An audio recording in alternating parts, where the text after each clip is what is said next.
VPOP PRO and Mobile Pro offer surgeons a comprehensive library of thousands of implants from all major manufacturers, continually updated with new sets.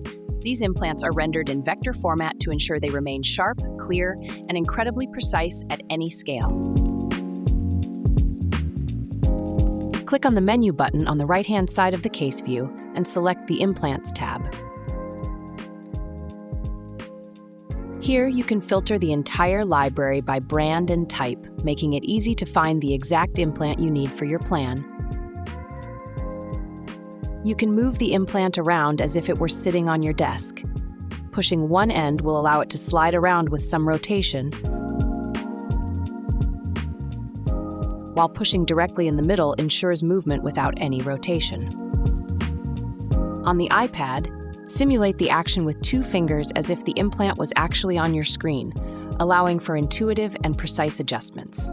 To rotate the implant, simply grab the rotation handle. The further you drag, the finer the control you have over the rotation.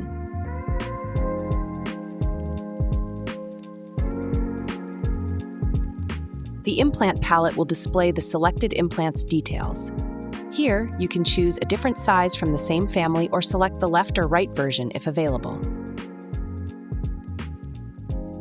Adjust your view of the implant by clicking the arrows to change its orientation.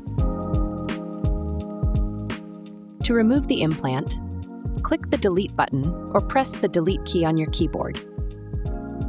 Now you're familiar with the basics of managing implants in VPOP.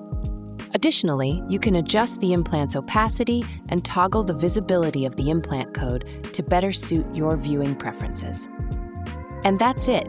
You're now ready to start planning a case in VPOP. But that's for another video.